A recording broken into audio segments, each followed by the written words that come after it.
that you can find right on that main homepage of that web URL I just presented in the last screen. And I just want to, it's a good place to go and get some basic information about the project. So let's just use it as a way to, oh, I get frustrated. See, now this won't forward. Hold on, everybody.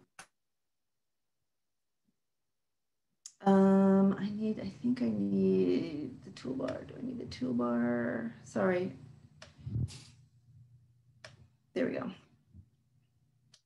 So super basic is the applicants come in, they fill out an application, they put in their documents, there's a basic scorecard. And in round one, you can either get approved and go down this little channel. You can be waitlisted for round two. Pretty much everyone who didn't get approved here, unless they didn't meet the qualifications, will be waitlisted for round two. And then if you didn't meet the basic requirements, you get put in a third pile. So just so you know, if for some reason you didn't get approved in round one, but you are eligible, everybody gets put in the pot for round two. So this, as you can see, this document up here is 69 pages. So we're not going over all of it. It's available online if you want to learn more detail. So I just did a few highlights here to give you some basic information. So that there's 2 rounds at this point of 237 million each. And round one was completed on January 13th, and round 2 will be open in February, I believe early February. We do not have a date yet.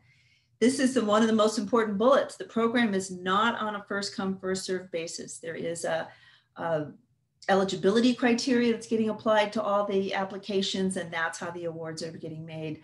So one thing you can talk to your clients about is that if there isn't, they don't need to panic about getting in at the beginning. Everybody gets pooled together and the decisions are made after the round is closed.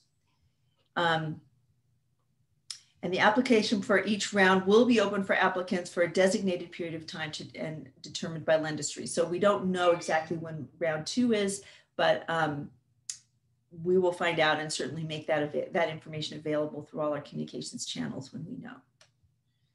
So here's some basic eligibility criteria. Again, I'm not highlighting all of this, but here's some super basics. You need to be operating and have a physical location in California to be eligible.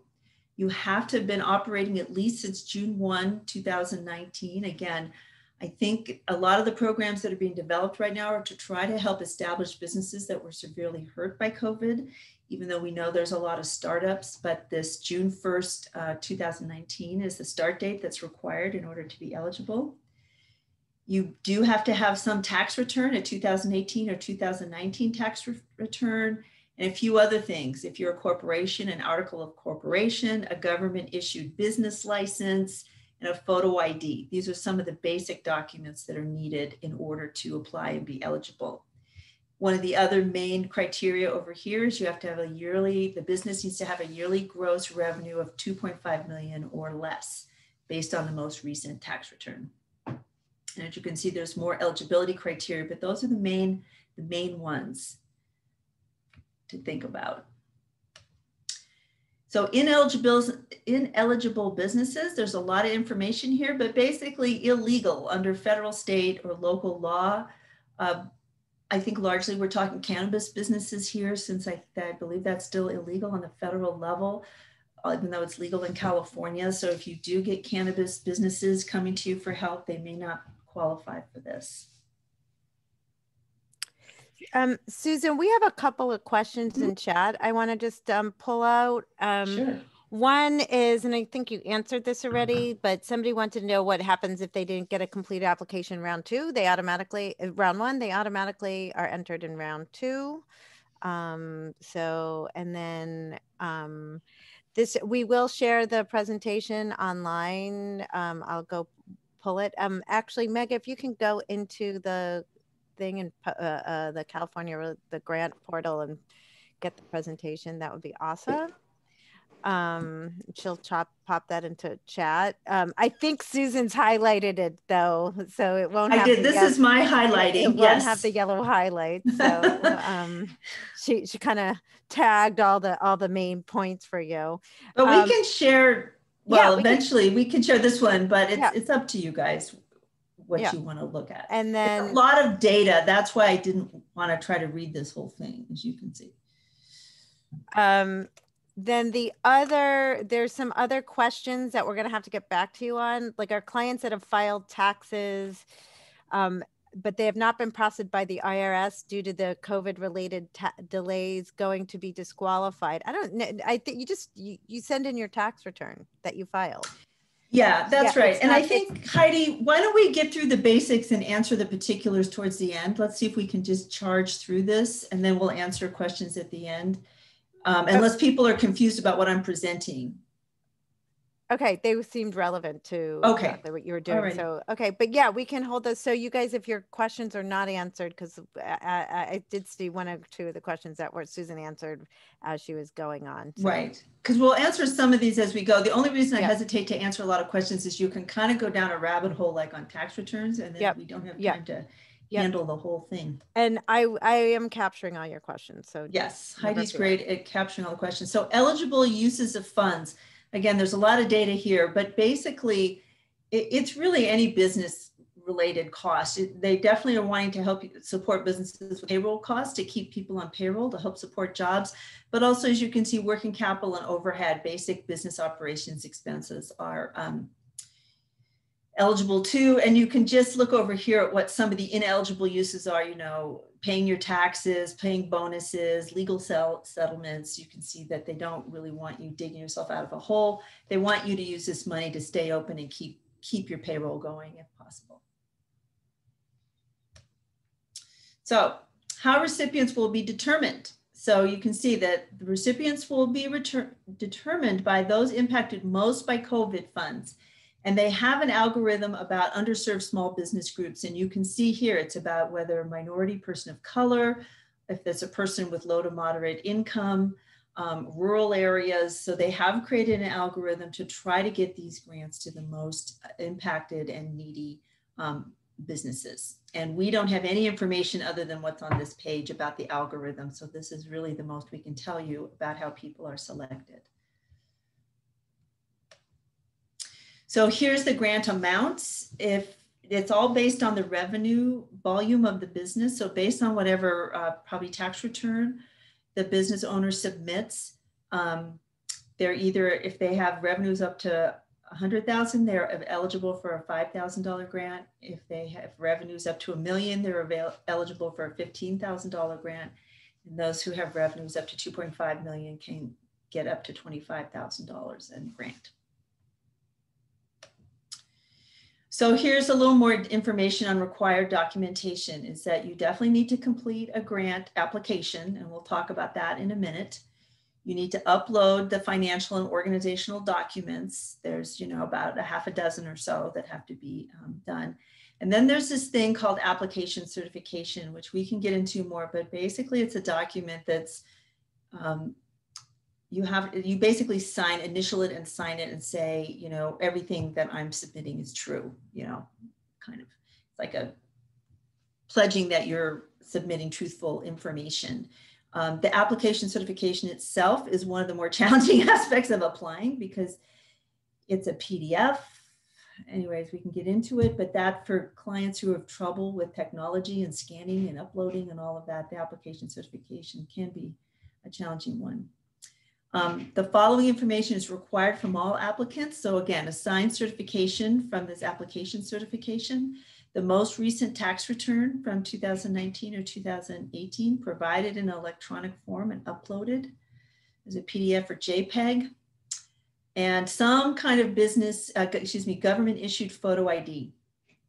So like a driver's license, a passport, there's probably other things that are eligible. And acceptable evidence that the minimum gross revenue was $1,000 per year. So, and you also need to just show that you're in business. So if you're a business that you're helping is a corporation, you can do articles of corporations, fictitious business name of registration, or business license. That's a city or county business license will work. And verification of bank account. Eventually, you don't have to do it apparently when you initially apply, but for anyone who receives a grant, you are going to have to show some kind of bank account. You have to provide bank account information because that's how they get you your money, basically. So I think I'm going to stop there and come back to tips for applying in a minute. So yeah, are there questions up to that point now, Heidi, that we should cover? Yeah, just a couple of pieces that we can answer real quickly. If someone, our client, do you want to do the tax question? Go ahead, yeah. Okay, so clients that have filed taxes, but they have not been processed by the IRS, it's fine. They should, is that going to be, are they going to be disqualified? No, you just have to, when you sign your tax document, you're like signing under perjury of law, right? Under the, so you just that's sign, good enough. Yeah. You fill in you send in the forms that you sent in. Yeah. Tax forms. And then if we mentioned this already, if the business couldn't complete application round one, they should go ahead and complete their application for round two. And it's not first come, first serve. It's based on need. So they can, continue to, it doesn't matter. Like just, they'll be just as considered as if they were before. And then if someone, I'm not sure we know the answer to this, but maybe we do. Mega, you might also, but let's see. If someone gets selected to move on in the process, does their portal change or do they just receive an email? I don't know the answer to that. So we'll have to, do you? I think I do. Last I heard Everett said is that people who get selected will receive, depending, because you can opt in or out of text messages on the application. So if the business owner opted into text messages, they'll get a text message. They'll probably also get an email. Mm-hmm. And one thing you need to let your clients know is that the emails can go to spam. Okay, so they just have to look at their spam folder and keep searching for Lendistry or Relief Grant, or just have them keep checking their spam. And I think this is only for callbacks, but Lendistry does have a 1-800 number. And even though it's a pain, because we all get these robocalls and stuff, for the time being, if you get an unknown number that's a 1-800 number, just recommend to your clients that they answer the 1-800 numbers for now. Yeah. Just answer them. And along the related question is, can we get a copy of the acceptance notification language, especially? I haven't seen it. No, but we will request that. So eventually we'll have the wording. We'll request that and send it out to everybody, just so you're aware of what your clients might be getting, and same with the caller ID. And then many people have started the application, weren't able to upload the document. Should they start a new application with a different email address? No, go ahead. The portal is open. At least I was told by Lendistry last night that it was still open. So please do have them upload their 3 documents that they need, that Susan outlined for stage 1. Let's see. There's some other questions. Will they get a not selected email or text, or just selected, Susan? They have 3 emails that they're gonna send out the communication from Lendistry. They're gonna get 1, you've been accepted, which means you're gonna get an email saying how to link your bank information. 2nd, you've been waitlisted for round 2, and then 3rd, you're not eligible. So then you'll go into the round 2 and you might want to apply again or something. But those are the 3 notifications that Everett had mentioned. Right. And then the question about, will the 800 number not leave a message if we don't pick up? I don't think they do. I think they just go on to the next caller. So yeah, I don't think so either. You want to sort of tell your clients to pick up the phone. And for those who get a notification that they're not eligible, instead of just having them apply again, it would be good to go over the eligibility criteria with them and see where they were not eligible. so that, because there's not much point in applying again if they're still not eligible. So I think that it'd be good to identify what the ineligibility issue was. Oh, like startups, sorry, you know. Yeah, I know, startups, yeah, it's a bummer, and it'll come, I'm hoping there'll be a relief program for startups sometime, but it just hasn't started yet. Okay, so I think I'm gonna keep going. Is there anything else, Heidi? Are we good? Okay. So there we went over the basics. So here we go. This whole program is run through partners. So that's the thing that I think can feel challenging to the clients, the business clients, is this idea that instead of just going to one website where everybody applies, you apply through a partner. And there's, I'm gonna run a few more slides before we go look at the website, but they have the partners organized by language and by county. So if you're working with people that have aren't English speakers and they need to talk to somebody in a different language, there are different languages available. I'm not sure how many at this point are up there, but I think there's quite a few. Or they can go by location. So that's the biggest thing, is you need to help your business owners find a partner. So I'll show you in a minute where to find a partner, but you basically go to that website, the main website, and there's one of the main menu choices. I think the second one after home is find a partner. And then you click down, it says by language or by county. And there's about 3 dozen partners. And so you need to, it's good to, if you want to familiarize yourself. And what happens is all the partners have a link to the application on their websites. So you really can't just you can't go to Lendistry and apply. You have to find a partner and apply through their link on their website. So what's really super important about this, and this is one of the things that's been confusing, I think, to some small business owners who are not familiar with this network of small business development type organizations, is that they didn't maybe quite get who they were applying through. So one of the best things you can do for your clients is help educate them that this is done through individual organizations' website, and they need to find the best one for them and remember which one they've applied through. Because one of the things that's happened, I think, is a lot of business owners applied, weren't really aware of this whole partner thing, didn't really know what website they were on, and then had a hard time knowing how to get back or how to get help or where their application went through. And then they started new applications through different partners, and multiple applications can actually delay or inhibit your ability to be eligible, to get in and be seen. So this is really probably one of the biggest things you can help your clients with.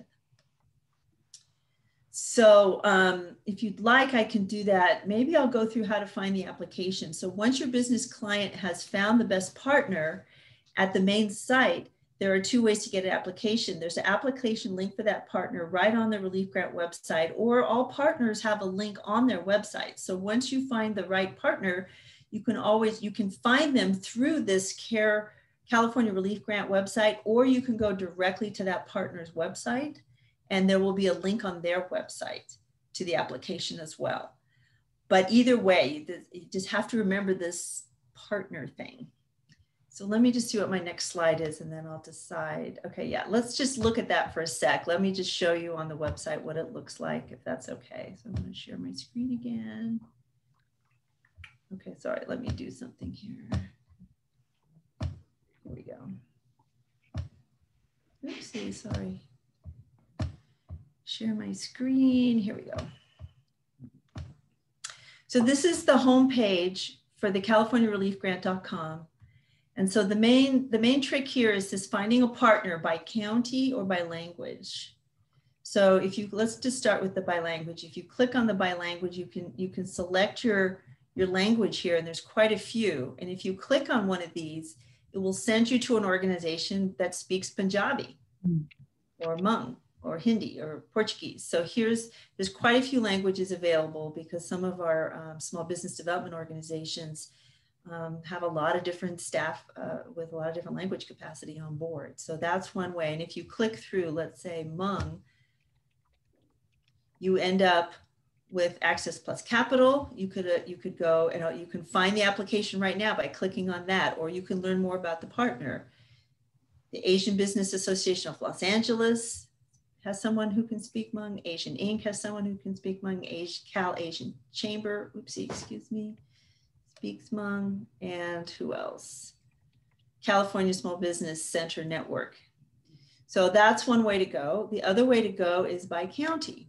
And if you go up here, and again, if you speak English, if your client speaks English, they can find a partner by county. And again, so if we collect, let's click on Fresno, and you find the partners here who can help a business in Fresno. Access Plus Capital, American Indian Chamber of Commerce, Asian Inc., Black Small Business Association of California. Cameo is on here for certain counties, not that, so we're doing our best. Mega's helping us address people who try to access the application through us. California Association of Nonprofits, California Manufacturing Technology Consulting. So you see, these are all the partners. And if you went to any one of these, like if you went to CDC Small Business Finance, if you went directly to their website, you would actually also find the application, or you can apply now and it will link you to CDC Small Business Finance's application site on their website. So let me stop there and see, how does that land with everybody? Did that seem clear? Are there any questions? Seems like some of the people online do have experience with this, but okay, great. Yeah, but if you don't, please do chime in, and they have to apply for the partner. It's not, and this is not. I don't think this is going to change from round 1 to round 2. Mm-mm. I think this is the way it is. So, and just remember that this is challenging for the business owner because they're not aware of all these nonprofits. So just help your business clients. Say, look, when you choose a partner, let's write it down, text it to yourself, take a picture of the URL, do something to help them remember where they applied. Because I think that is truly one of the more challenging things for everybody. Because it's just odd. Yeah, it's odd. It's the way it is though. Okay. So that's how you find an application. So application tips. So just so you know, again, on the main website, there's a whole thing on application tips, which we can go to in a minute. Actually, maybe we'll go to now. So let me stop sharing again. I wish Zoom didn't make me hop back and forth, but it does. So I will just keep going back and forth. So you see, if I go, let me go back to the home page just to make this totally clear. Let me go back home. So here's on the home page over here, information for applicants, application tips, and videos on demand. So there's videos on demand for people who don't want to. The application tips gets you back to that document I had open earlier. It can get you, I mean, it'll have, what to do before you apply, choose the right web browser. I'll go over that in a minute. Acceptable email addresses. So it has quite a bit here on how to, screen your documents. If you don't have a scanner, it says you can do it with your iPhone. You can take pictures of your documents with iPhones, and they're trying to help you, like do's and don'ts of taking good pictures with your iPhone. Prep your application certification. Again, this is like, I don't know how many pages it is, 2 or 3 page document that basically your clients are required to somehow, it's a PDF, and they can do it as I think it's a fillable PDF, or they can print it out, fill it all out by hand, do all the initializing by hand and sign it at the bottom by hand, but then they have to scan it and upload it. So there's a lot of scanning and uploading of documents here. And they do give you some help on how to download and complete the application certification. They do give you some tips here and so on. The other thing you can go to, which I didn't show you, if you go back to the home page, well, let me finish here. And then there's videos on demand in different languages. Again, some of these might change for round 2 because I think they might tweak their website, but just so you know, there's various videos on demand in English. I think that was Korean, Hmong, as you keep Korean. So there's a lot of, there's going to be helpful videos here in different languages to help your clients. And then if you really want to deep dive, you go back to the home page. And if you scroll down just a little ways, it's, again, here's how to find a partner, but then also here's the application guides. And I'm not going over today. For nonprofit organizations are eligible, but I'm going to let nonprofit organizations figure that out. This is the business application guide that I had open at the beginning that I had highlighted in yellow. And it is 69 pages. It's a deep dive, but if you're going to help clients, you may want to download that and then work, as a team on your staff to digest all the information in there. I would also just suggest, I don't know what you think, Heidi and Mega, that could change between now and the beginning of February. So you may want to download it a little closer to the new round 2 start date, because if there's changes, you want to be appraised of them. Yeah. What won't change is the preparing for your application. So like make sure people have their tax. These things that people haven't done, or like they have had to have done their taxes. Like you just. Well, and then they have to scan them. They have to somehow get them digitized. Right. So and scan them. And that's what we found out was taking, people, especially people in low income communities, or that may not have a printer at home, or that just, or work off their phones. Or aren't as tech savvy. Mm-hmm. So that's ways that you can help them now, today, the next week, while they're preparing. Heidi's exactly right. Those documents won't change, and the technology issues about getting them in digital form for certain populations won't change. So the more you can help people with that right now, that would be great. Okay, so let's keep going here. So those are the application tips and where to find more information. And I did show you the application guide is right there on the homepage. Just scroll down about a third or a quarter of the way down of the whole homepage, and you'll see this button right here for application guide. So we thought we'd summarize a few of the application tips. Again, find the best partner for your client, either by location or language. Help your client save that partner application website name and address, like the website address and the name of the organization. That's not going to be intuitive for a lot of small business owners. And help your clients apply with the same partner and go back to that same partner website every time they want help, and apply only once. It's understandable that people getting confused, apply somewhere, can't find their application, didn't remember who they applied through, and so they start a new application. So that would be a huge thing if you can help people not do that. And there are some exceptions when you start a second application, but I think the goal is to try to prevent it as much as possible. And later on, maybe at the end of this, we can talk about when it makes sense to start a second application. But you'll really be serving your clients to get the one application thing, if at all possible. So here's some common challenges. Again, multiple applications, and then actually what happened is your applicant can get locked out, because I think Lending Front said that they had some things locking up because they were getting duplicate applications from a lot of people. Again, clients not remembering which partner they use, so they can't update or complete their applications, don't know how to get back to it. Clients not watching for Lendistry calls, texts, and emails. Again, 800 numbers, they should just ask them to answer 800 number calls for the time being. Check their texts from something called Lendistry, and look in their spam folders for emails from Lendistry. As Heidi said, clients need help scanning and uploading documents. That is, I think, one of the biggest things for a lot of the people we serve in this industry. We will say, yeah, go ahead, Heidi. I think there's a couple of videos that people have about actually just teaching people how to do this. So look on that video on the videos page for that in different languages. And I know we even know some people were doing the work for them.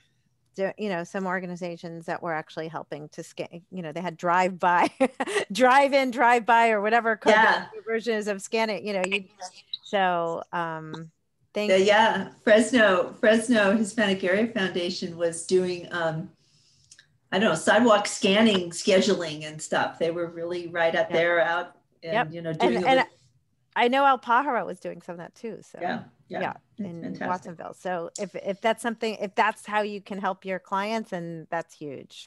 I mean, because that's a barrier for some people. So I know Lendistry, of course, is doing its best. Cameo is a close partner of Lendistry. We're doing everything we can to make this work, but the document upload page is a little challenging because there's like 4 or 5 documents you have to upload, and you have to click on one and then upload it, and then make sure you click on the name of the next one and then upload it. Some people were uploading 5 documents under the same thing, like the certification. So you'll see there's like a list on the kind of left-hand side that has like 5 or 6 different documents, like the certification, tax documents, government issued photo ID, and you kind of have to click and then upload, click and then upload, click and then upload. So I'm hoping maybe they clarify that a little bit in round 2, we'll see, but just, it'd be great to familiarize yourselves ahead of time with that document upload page, how it's just structured. And just, this is common that's happening is clients, of course, everyone's panicked, everyone's struggling, and it can make people perhaps struggle even more with the application because there's emotions are running high. This is, I think, challenging for, again, Chrome works better as a browser than Firefox or what's the other one called? Microsoft one, Internet Explorer. So if you can help your clients know how to get to a Chrome browser, or help, I don't know, get on Zoom calls and help them find how to open Chrome, that would be good. I don't know, Heidi or Mega, can you address the incognito mode? Because I feel like I can't talk about that. That's one way to get around a blocked situation. Yeah, the incognito mode basically doesn't store your history, so it's so that's why, and people were having troubles with their cache, that they were filling stuff out and that stuff was blocking it, and they were going to an old version of the page and stuff like that. So if you use incognito mode, that doesn't do that. So it's like private mode in Firefox. That's all. So it's just not tracking, and that's if people are struggling to get back to their application, or it seems blocked or something's wrong, you can't open the Chrome browser. Just Google how to open an incognito tab on Chrome. I think you just look at the 3 dots or something, and there's a choice, right? So in terms of the Google Chrome, that is the one preferred browser of choice. And then if you go on Google Chrome, like what Susan said, the top 3 buttons, you can click on that. And on the first 3 sections, there says new incognito mode. Or new incognito window. And some of the screenshots I've seen, people send me like, oh, I'm on incognito mode, but typically it's going to be dark. It looks like a black or gray hue. And that's when you know you're in incognito mode. Okay.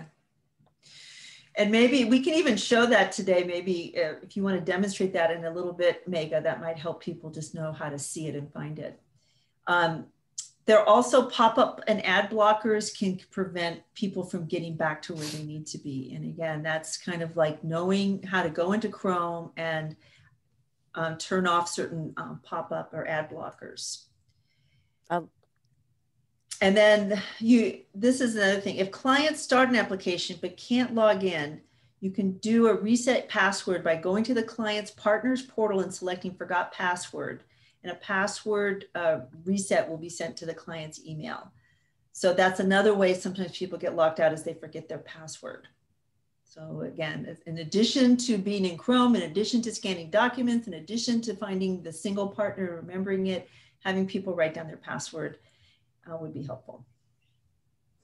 And Susan, I want to mention one other thing here, that if people are having trouble logging in, sometimes it's user error where people and they might have logged in at first with the wrong, like had a typo with their email. I make typos in my email all the time, I'll reverse 2 of the letters and I don't really realize it until it's way too late. So that could be one of the problems. It's usually going to be a user error a lot of times. So just want to, it's not always, right.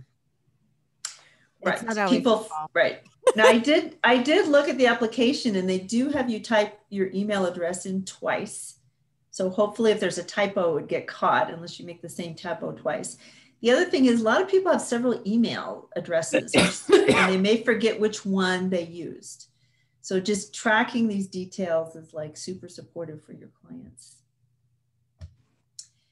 Yeah. And I think, Lendistry did say there were some user errors, which is what happens. And that sometimes causes people challenges to get back in. So again, we kind of covered this. They may redo some of the webinars for round 2, but all partners are required to offer webinars. Cameo's offering webinars. All the partners listed on that official website are offering webinars. The SBDC and the Small Business Development Center and Women's Business Development Center networks are all offering webinars. So you can go to any of those network pages and probably find webinars on this. The Relief Grant Program website, as you saw, listed webinars, and there's webinars on demand. There's videos on demand and webinars. Some of those may be updated if there's some changes, just tweaking changes on round 2. And as I showed you, webinars are available in several languages. So there's webinars on how to check if your application is incomplete. Here's some Vimeo things on how to upload documents. I grabbed these off of your document, Meg. I don't know if these are different than the ones on the website, or these are just the Vimeo links to the ones on the website. So with the website, Lendistry did tell us that check their main website and go to the videos on demand. Those were from Lendistry's page or the California Relief Grant page, but they have updated their format. So it could be best to check the main website. Okay, so perhaps don't go to these links in the next couple of weeks, or you could look at them now, but go back to the main website and double check those, because we are expecting some changes for round 2. And you can, if you feel like clients need help submitting, they've submitted an application, but they want to do some edits, they can send an email to California Relief, CA Relief Grant at lendistry.com, and in the subject line, write finished application edit request. So that's one way they can always try to get back and edit an application where they feel they made some errors or typed in the wrong answers to something. And this is our little note here, as we keep saying, Lendistry is likely to make changes to its website and process for round 2. So please go back and double check.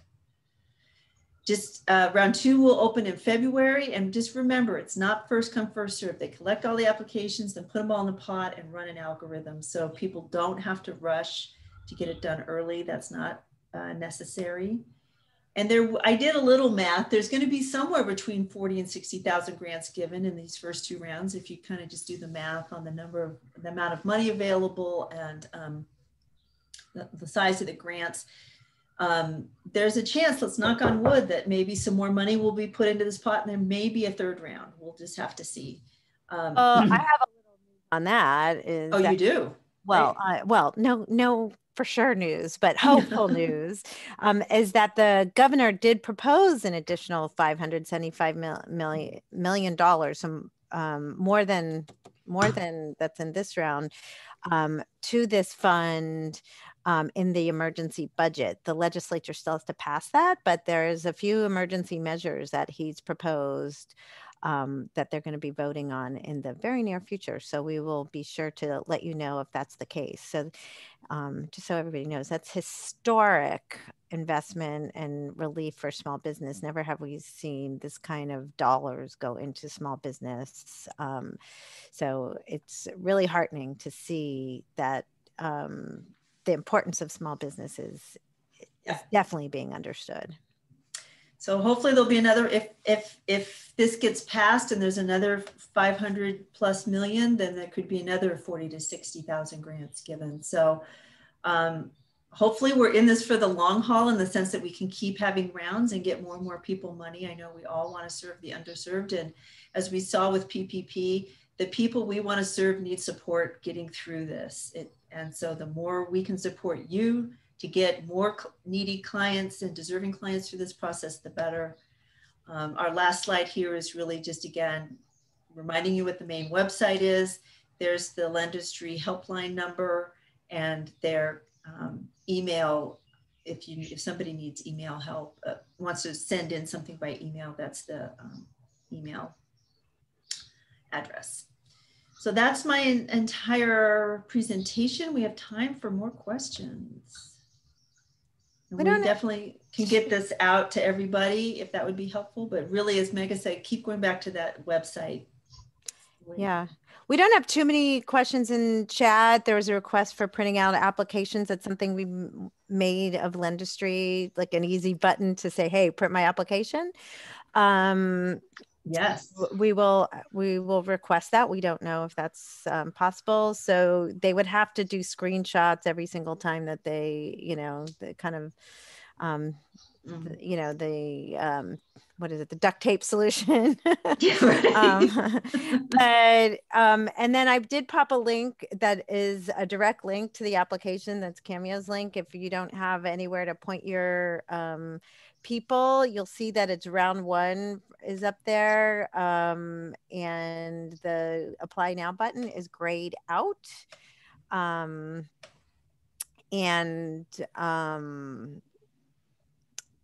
February 2nd, it'll be lit up, and the application start date, I'm sure it'll say round 2 up there, and application start date will say February 2nd, and it'll be there. If your clients are having particular questions, email is probably better to contact Mega, because she'll be able to direct you a little bit better through email. I made Mega a co-host. Do you want to just share your screen and show the incognito thing? I think that might be helpful, Mega. If you have Chrome open, can you do that? Yeah, so one moment. Okay. So folks, for those of you looking for Chrome, I have my personal Chrome up, and right now you can see it's light, like a light hue. That's a regular version. On the top right corner, Susan had mentioned the 3 buttons. That's where you want to click the button. And there are 3 options on the very top: new tab, new window, and here it is, the new incognito window. When you do so, it'll pop up and it's dark, the dark theme. Then that's when you know it's incognito. That's where we don't have to worry about cache or any of that stuff. But pop-ups typically do happen.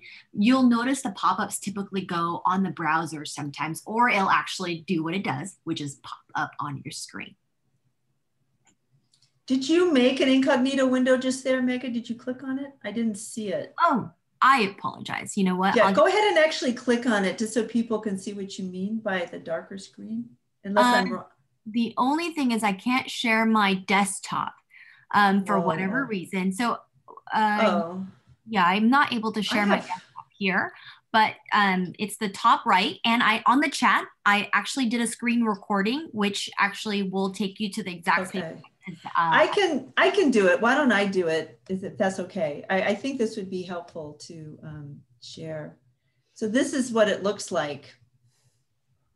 Actually, let me, okay, hold on. Let me share screen again, hold on. Am I in Chrome? Where's my Chrome? Chrome, share, here we go. So here I am in Chrome, and I had to look up how to show my ruler in PowerPoint because I couldn't remember. But if I go over here, what Mega said, the 3 dots, and I go not new tab, not new window, but new incognito window, and click it, it looks like this. You've gone incognito. And that way your browsing history and so on isn't going to block you from getting into stuff, which apparently was happening to a lot of Susan, it doesn't show us the incognito. Oh, yeah. It won't share. You have to reshare. Yeah, no, you have to reshare. Okay. You probably have to reshare. Let me try again. Just reshare. It could be because it's incognito. No. Can you see it now? Yep. Yes. There you go. There we go.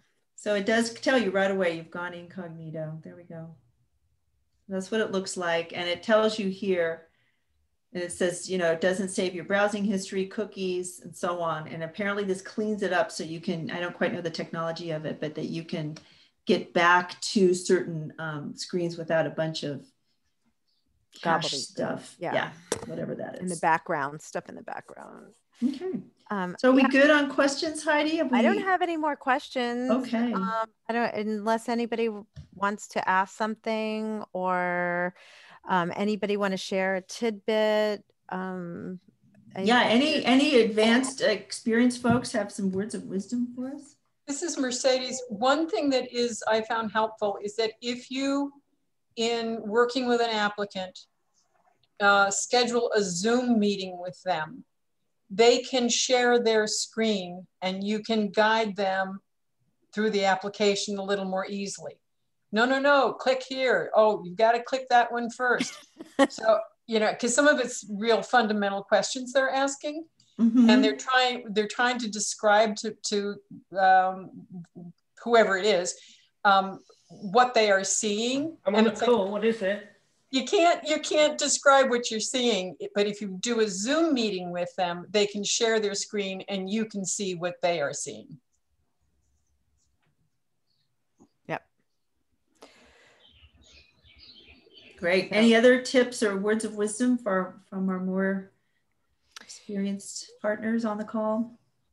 we found that some business owners, you know, like they're panicked. They might, you know, they're just, especially the last day of applications, and that they might need more time than just a week because of the tech stuff. So, you know, we definitely, Mega has shared the marketing toolkit. Start market now, then say you're available to help them now, and you're at least available to help them digitize those documents. Because, you know, how many times have you gone to like Staples or FedEx office and scanned documents and been like, I can't do this, here, can you do it for me? I've done that to the FedEx guy so many times. You know, so it just, you know, you just help them out and do it now and do it next week, do those kind of things. And hopefully it'll all be a little easier. And one other thing that Susan mentioned, don't save them all as one doc, save them as separate documents, right? Yeah. These are little tiny tips, but if you upload all the documents to the government ID thing, the system's going to reject it. So, and if for some reason you're not on our email list, please get on it. Heidi does a great job of keeping people informed, like almost the minute we have information. Yeah, bank info confusion, that's true.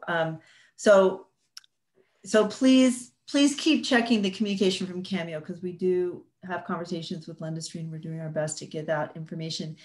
The bank info is confusing because it asks you to link. There's this third-party app called Plaid that can actually link Lendistry directly into the bank, you know, your customers' bank accounts.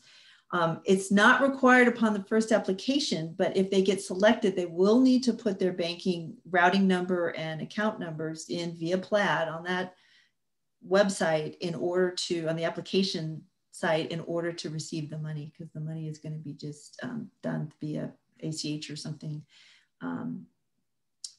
or using Plaid. I don't know exactly the technology.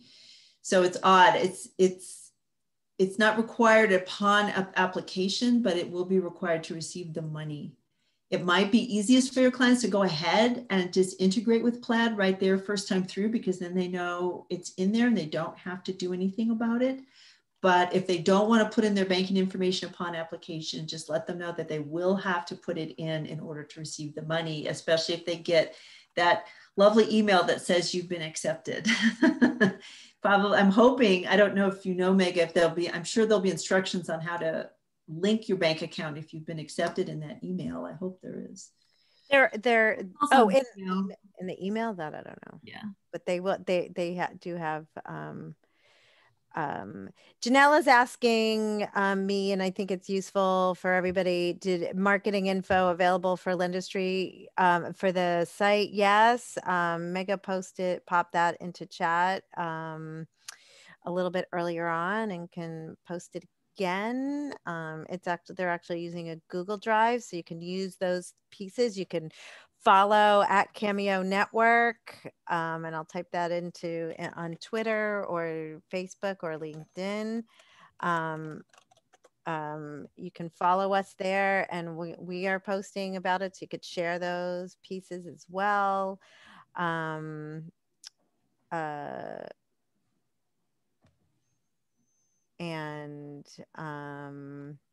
Mark has a question about Schedule C is going to be required. Can they submit the 2020 Schedule C if they have not previously filed one? But they do have to prove, I think that's how they prove they were in business in 2019. So if they have is there another way to prove you were in business in 2019, Susan, other than filing it? Well, I guess if you have a business license dated 2019, possibly that would work. We did talk to one of the partners who says the majority of the clients they serve frankly, are informal businesses, by which we mean that they don't really declare the revenue from their business. It's going to be hard to be eligible if you've never declared any revenue from your business. I'm not sure how that will work. So it's one of those maybe educational moments, and I understand why this happens. I live in a rural area. Trust me, I've seen this so many times, but being informal, in the informal sector, you do maybe avoid certain things, but you get locked out of certain things. So this is maybe a conversation to start having with business owners about,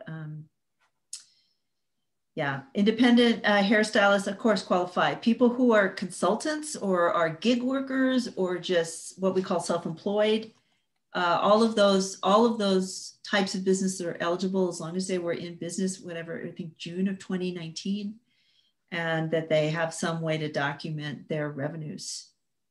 Yeah, thanks, Mercedes. We always appreciate you coming. An Uber driver with W-2, but Uber is the majority of their earnings. Oh. If Uber's W-2 now, is that right? Oh. No, how about If you're an employee, you don't qualify. You have to have a Schedule C type business. You have to have some kind of... Mega, can you pop that media kit link back in again as well? The one that you popped in before, that earlier on in the... Yeah. Thanks. A couple of people are asking. Great. It is 11 o'clock and I am going to need to log off. So Susan, I don't know if you're able to stay on, and I'm sorry, everybody. I am just going to mention to Susan that I did send you a calendar invite for 11:15. Yes, I saw that. I just accepted it. So I'm happy to sit here for a few more minutes. If people have other questions, yeah, I probably have about 6 or 7 more minutes before I have to jump off. And you can also, we're getting small enough now, we're down to 32 people. If you have a question, just go ahead and unmute yourself perhaps and ask it if you'd like, or you can put it back in chat. Thanks, Heidi, for your help. Mega put, yeah, the marketing kit is in the is in the chat room. Anything else, anyone? I am happy to navigate my Google Chrome and go through the website because there are no anchor links, so I can always do that if anybody has any questions.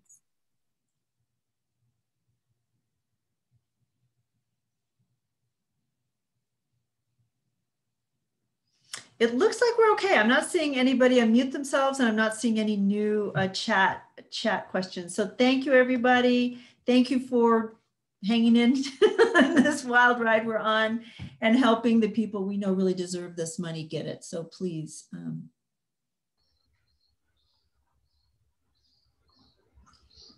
Yeah, I see your chat, Mark. No problem. We can talk whenever, Mark. Let's talk about that whenever you have time. I know you. Hi, Susan. Okay. Hi, Sandra. A quick question. I have a lot of problems with my clients that they started the application and for some reason the password didn't work or they weren't able to upload the documents, and we spent hours and hours trying to reach the industry through email, by phone, and then got nowhere. So what I would suggest, I think that's Mega, tell me if I'm saying this right. I think if you've tried everything and you can't seem to get back to the application, then I would say go ahead and start a new one. And I would probably let Lendistry know by email. It's like this person, but then really help your client track where they applied, which email they used, and what their password was. Yeah. Because I think sometimes there's a technical problem, but I think that could be user error sometimes too. Okay. Where people just have either multiple email addresses, didn't write down the password, can't remember the partner site they applied on. So the problem is the onus is on the business owners to track that really carefully. Where did I apply? What email address I used? What's my password? Because we did it and I was like horrible. I was almost crying with them. It's like they were so sad, and I know. Overall, 2 of them, there was a very sad. I think Mega has something to offer here. Did you have something? So Sandra, I have a couple of notes from Lendistry directly. So here are the 3 steps that you can start. In addition to Susan, it's very important to know which partner link they went to, and which email association that is. The best way to backtrack that is going through their email and say like confirmation, right? And then you see like which email they sent it to. Yes. Then you kind of understand, well, which one is associated to what. So the first thing you can do is if you're not able to log in, you can try resetting your password by going to the portal, resetting it.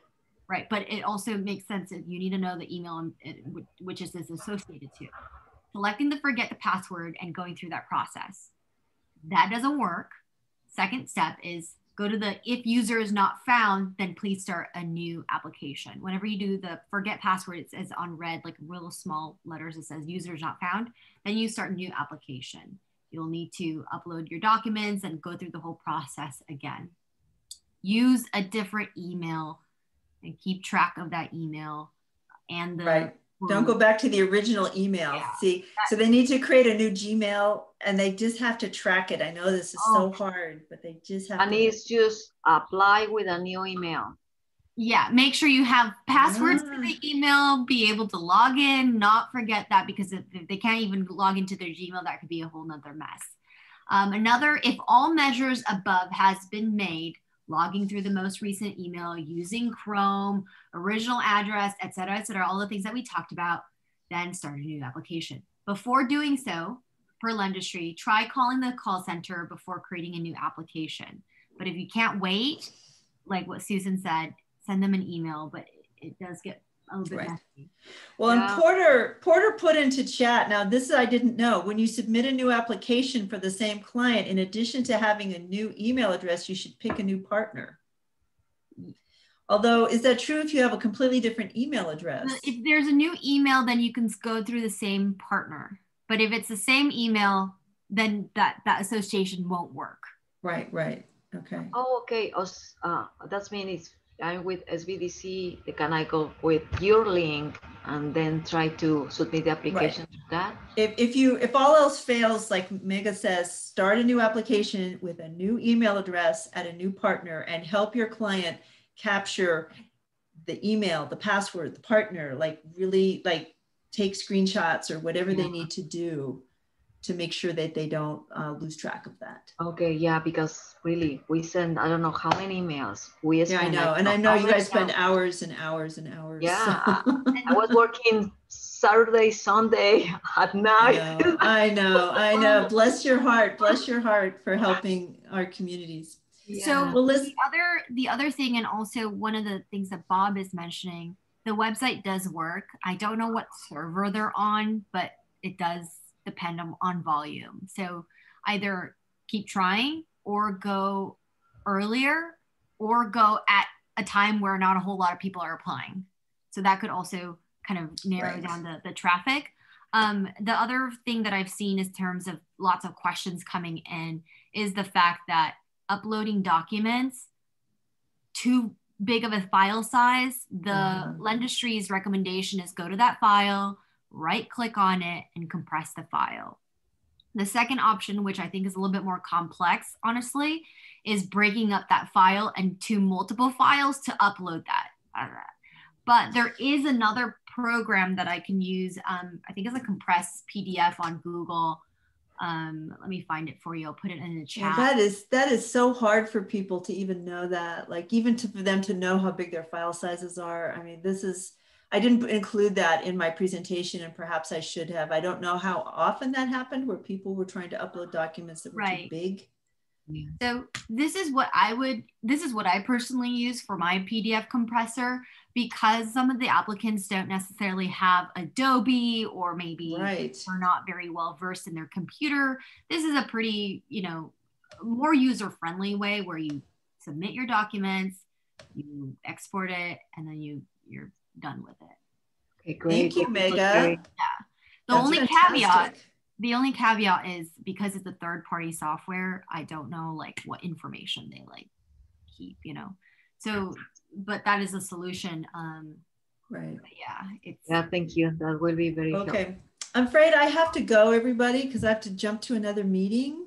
But I hope this was helpful. Nice to see you all. Thank you. If you have additional questions, email to Mega or Heidi or me, and we will keep collecting your questions and do our best to keep you informed. Okay, bye everybody. Take care. Okay, bye. Thank you so much. Thank you. Thanks, Mega. Thank you.